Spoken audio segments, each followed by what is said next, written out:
bertambah berkali-kali lipat, 3 kali lipat ditambah oleh Allah Subhanahu wa Ta'ala. Orang yang bersedekah ditambah bukan hanya dengan uangnya, bukan, tapi ditambah kesehatannya, ditambah oleh Allah Subhanahu wa Ta'ala. Keberkahan dalam rumah tangga ditambah oleh Allah Subhanahu wa Ta'ala. Afiat dapat ditambah oleh Allah.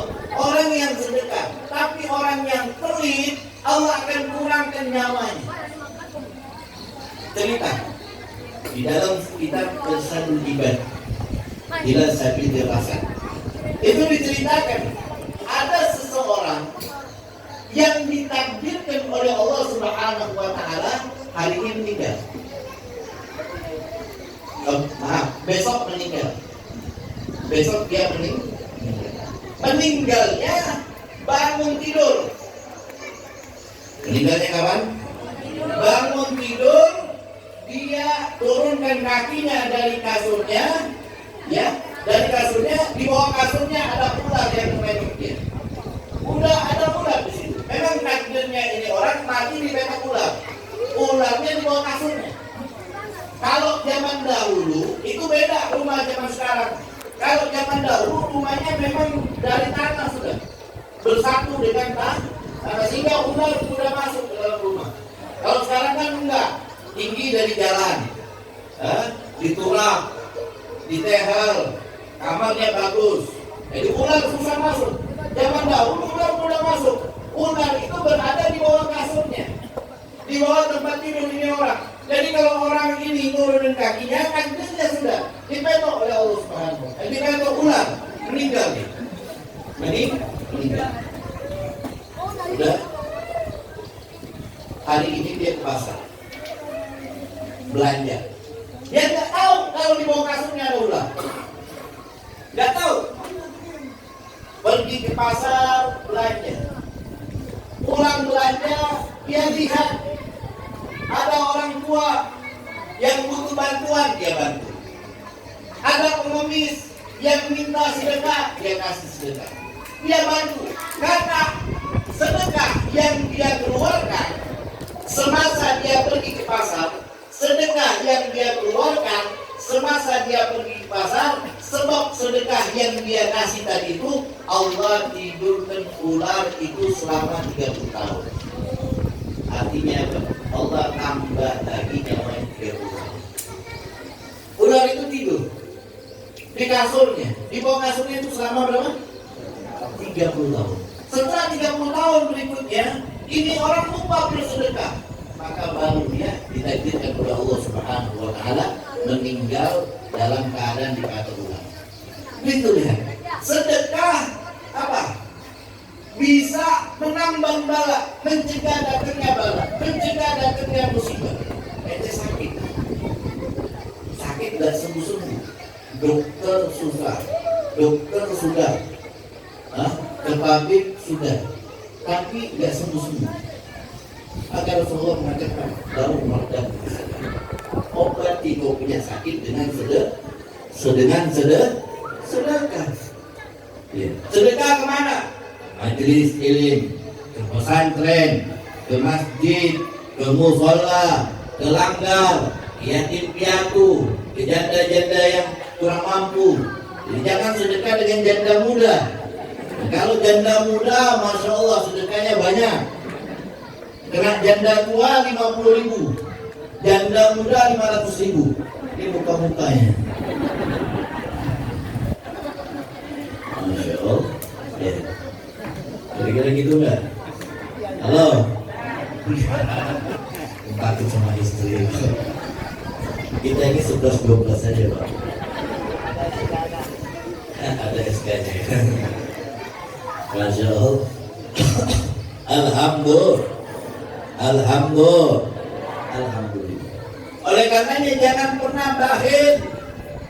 Al-bakhil aduwwullah. Bakhil ini musuhnya Allah Subhanahu wa Ta'ala. Ba'idun minal jannah, garibun minan nar. Jauh dari surga. Orang yang bakhil jauh dari surga. Orang yang pelit, yang engken, yang kedekut. Ya, tahu kedekut. Pelit banget. Ibaratnya kalau air menetes dari tangannya, ada lagi dengan tangan kirinya. Air dari tangan kirinya netes, ada lagi jatuh sampai jatuh ke bumi. Artinya uangnya. Ini saya cerita. Sampai jam berapa, Beb? Bebas. Mau cerita lagi, mau cerita. Dulu di Mekah ada salah satu orang. Di Mekah, orangnya alim, ahli ibadah. Ahli ibadah. Sholat malam dia jaga, sholat 5 waktu dia jaga, sholatnya selalu di Masjidil Haram, tidak pernah meninggalkan Al-Quran. Suatu hari di musim haji, temannya dari Maghrib datang ingin melaksanakan ibadah haji. Sebelum melaksanakan ibadah haji, ini temannya udah niat, saya kalau mau melaksanakan ibadah haji, saya mau tinggalkan dunia. Saya nggak mau bawa harta saya. Betul-betul saya datang kepada Allah semata-mata untuk menyembah Allah. Tadi itu dikatakan, mukhlishina lahuddin, ikhlas semata-mata karena Allah Subhanahu wa taala. Akhirnya ini orang, dia datang ke orang soleh tadi dia ceritakan. Orang yang ahli ibadah datang ke situ dititipin uang. Ya Sahib, wahai teman, ini saya mau haji, saya titip uang sama kamu 1000 dirham. Dititip. Ada yang mengatakan lebih daripada itu. Dititip di sini. Kenapa? Karena dia yakin dia orang jujur, ahli ibadah, gak mungkin dia akan menyelewengkan amanah. Dia orang ini pasti amanah. Kalau diberikan kepercayaan, pasti dia menjalankan kepercayaan itu dengan baik. Dititipkan kepada orang lain. Jadi orang yang dari Maghrib ini, dia laksanakan ibadah haji. Selesai ibadah haji, para haji semuanya selesai, dia pulang ke temannya yang soleh tadi, yang dia titipkan uang. Tiba-tiba, karena dulu zaman dahulu nggak tahu kabar, nggak ada WA, nggak ada HP. Kalau zaman sekarang kan enak, ada WA, dapat kabar, dapat foto dan sebagainya. Enak, informasi mudah. Zaman dahulu nggak ada informasi. Bagaimana ini informasi ini? Mau didapat di mana ini informasi? Sudah ala kulli hal, sampai ke rumah temannya dapat kabar bahwa temannya yang dia titipkan uang ini meninggal. Bingung, tanya ke anaknya, wahai bulan, ayahmu ketika sebelum wafat ada nggak menuliskan wasiat? Wasiat tentang apa? Tentang harta saya? Nggak ada. Ayah saya nggak ada tulis wasiat. Coba kau tanya ke ibumu. Si anak pergi ke tempat ibunya, bertanya kepada ibunya, ibu, apakah ayah ada tulis wasiat? Tentang apa? Tentang harta temannya. Nggak ada. Bingung, bagaimana? Harta di mana? Uang banyak, bukan uang sedikit, uang banyak. Akhirnya ini orang datang ke ulama-ulama di situ. Ulama di Mekah ditanya, ya saya ini punya masalah. Apa masalahnya? Sebelum saya melaksanakan ibadah haji, saya titipkan harta saya 1000 dinar di rumahnya teman saya. Tapi teman saya ini meninggal dunia. Bagaimana ini? Kata si yang ada di Mekah dulu, sumur Zamzam itu belum ditutup, masih dibuka. Pas kalau yang pernah umroh tahu ada lampu hijau, bahwa lampu hijau itu dulu dalam di sumur Zamzam.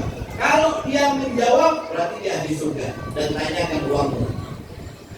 Pergi sepertiga malam ke sumur Zamzam, teriak, ya fulan ibn fulan. Gak ada jawaban. Ya fulan ibn fulan. Gak ada jawaban. Ya fulan ibn fulan, sampai 3 kali. Gak ada jawaban. Bingung ini. Ajib. Ini ahli ibadah, taat kepada Allah, gak tinggal Al-Quran, gak tinggal ibadah-ibadah sunnah. Kok bisa gak ada menjadi ahli surga ini? Bagaimana ini ceritanya? Akhirnya kembali lagi besok di tempatnya. ke tempat ulama yang ada di muka tadi. Bilang, ya Syekh, tadi malam saya sudah panggil nama saya punya teman. 3 kali saya panggil namanya dan tidak ada jawaban. Saya itu mengatakan innalillahi wa inna ilaihi raji'un. Saya takut kalau temanmu ini ahli neraka. Temanmu ini ahli neraka. Sudah kau pergi ke Hadramut, ke Mekah, Yaman. Di sana ada lembah yang diyakini oleh ahli Yaman itu mulutnya neraka. Coba kau panggil temanmu di situ. Ada satu lembah, ada satu lembah. Di situ diyakini adalah mulutnya neraka. Coba kau panggil. Akhirnya dia pergi ke Hadramut Yaman. Sampai di Yaman dipanggil. Ya fulan ibn fulan, ya fulan ibn fulan. 1 kali panggilan langsung jauh. Iya. Ajib. Langsung nyaut. Ya sudah, karena yang dipikirnya adalah uang, langsung nanya. Ya temanku, teman, kau simpan uang saya di mana? Pikirannya uang banyak, 1000 dirham. Kau simpan uangmu di mana? Jadi dikasih tahu, saya simpan uangmu di belakang rumah saya. Nanti kau datang ke belakang rumah saya, ada lihat kayu yang saya tancapkan di belakang rumah saya, gali di bawah kayu itu. Di situ uangmu. 1 sen tidak saya gunakan. 1 sen utuh. Orang amanah. Tapi ini bingung temannya. Ini kok bisa orang sesoleh ini sesaat ini masuk neraka? Teman, mas friend, bro, ini kok bisa masuk ke neraka ini? Piye ki? Bagaimana ini? Ya apa? Kalau bahasa kutanya apa? Tegak mana?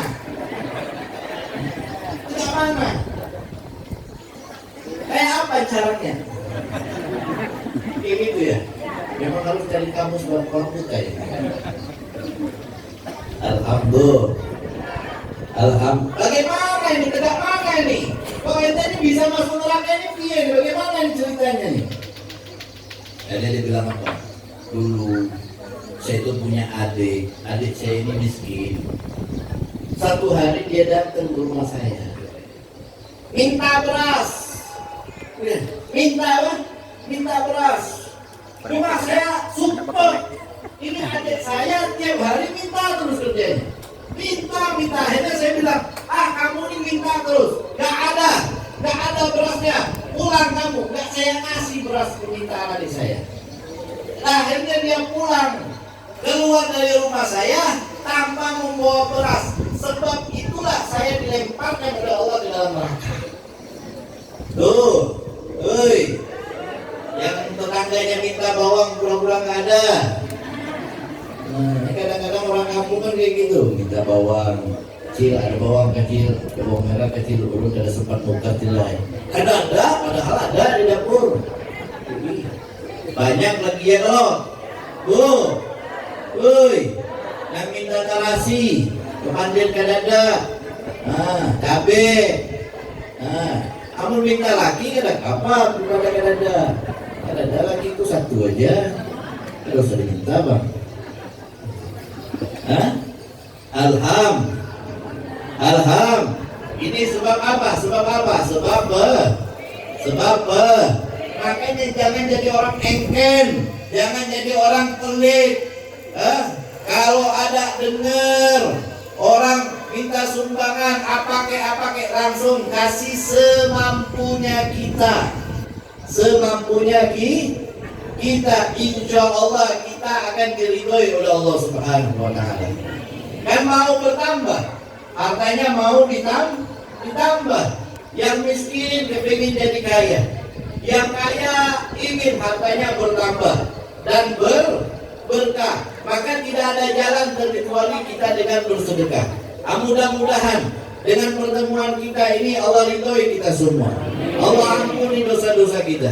Allah lunaskan hutang-hutang kita. Allah angkat penyakit kita. Dan Allah kabulkan hajat-hajat kita. Allah berikan kemudahan di dalam urusan kita, urusan rumah tangga kita, urusan perniagaan kita, urusan perdagangan kita, urusan pertanian kita. Semua urusan kita dimudahkan oleh Allah.